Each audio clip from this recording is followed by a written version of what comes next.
I guess I would start in 2 Thessalonians chapter 2, and verse 1 through 3 says, "Now we beseech you, brethren, by the coming of our Lord Jesus Christ, and by our gathering together unto him, that ye be not soon shaken in mind, or be troubled, neither by spirit, nor by word, nor by letter, as from us, that the day of Christ is at hand. Let no man deceive you by any means, for that day shall not come, except there come a falling away first, and that man of sin be revealed, the son of perdition." So I guess I'd start here whenever I start to talk about this subject, because if you're King James only, if you really are respectful of the King James Bible, then you take every word and every jot and tittle seriously. And the day of Christ is recognized as what we would call, or what people call, the rapture or the return of Christ, the day of Christ. Christ being Messiah, that is a good thing. It's a positive thing. And the day of Christ is then generally, I think most everyone would agree, is a good thing. My favorite verse is Philippians 1:6, "Being confident of this very thing, that he which hath begun a good work in you shall perform it until the day of Jesus Christ." So we understand that's a finish line. That is the end time. That is what we're looking forward to, the day of Christ. The day of the Lord is not. Of course, it's the same person. He's God. But the day of the Lord has always spelled judgment. It has always been a negative. The book of Joel, lots of Old Testament passages, including New Testament passages. You have day of the Lord. There's the context of judgment there. Most every commentator will agree with that. Most people today teach that. So what is interesting here is it says that day of Christ, that day, let no man deceive you by any means. For that day, verse 2, the day of Christ, that day shall not come, except there come a falling away first, and that is apostasy. Literally, the Greek word there behind it is apostasia.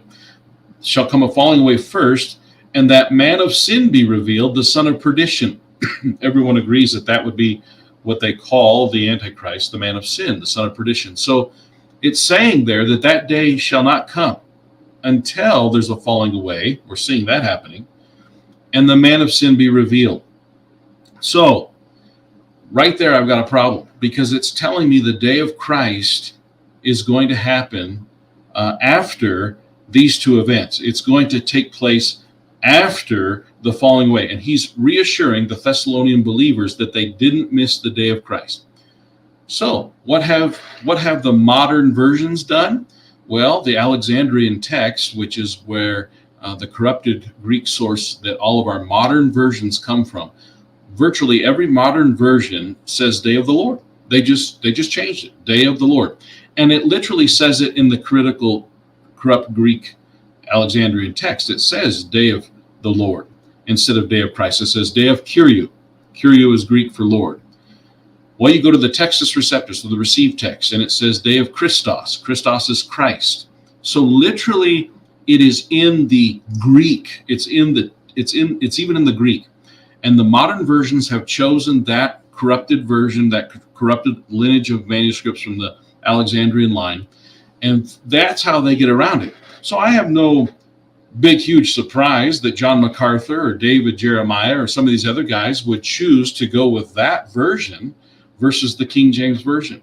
But what's shocking to me is how many of the King James, quote unquote, King James only guys are also wanting that to say day of the Lord. Because if it says day of Christ, they've got a problem with their timing of their quote unquote pre-tribulation rapture. Because according to them, the Antichrist can't come or can't be revealed until after we are secretly zapped out of here, as pre-trib teaches.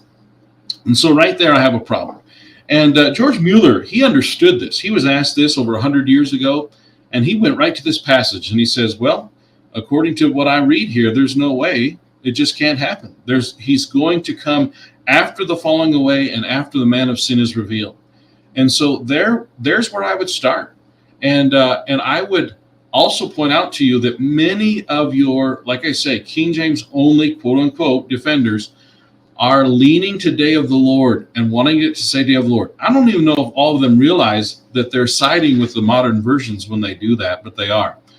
Schofield did it in his notes. In fact, Schofield's notes say right in this passage, it says in several places, not here, also in Corinthians, it says it should have said day of the Lord instead of day of Christ. Because Schofield knew it had to say day of the Lord.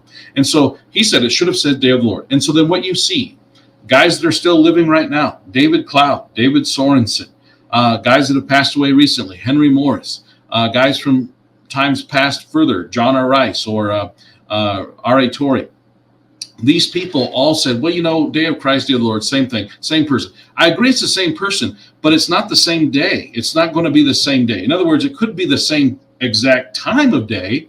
In other words, it could be the same literal day, but it's kind of like going to the airport and you miss your flight. But on the other side of the terminal, there's a whole group of people getting ready to go on vacation, and they're just having an awesome time getting ready to go to Honolulu. Well, you know what? It's the same day. But one person's having a horrible day because they missed their flight. The next group, they're having a wonderful day. Same day, but it's not the same day for these two groups of people. Because for one, it's positive, for one, it's negative. And whether it's the same day or not, it is not the same term. And even if it's the same person, on one hand, he is your Messiah, your Christ, your Redeemer. But if he's not your Redeemer, if you're not saved, if he's not your Messiah, then he is the judge. It's the day of the Lord. And every knee will bow and confess that he is Lord. And so this is a big deal.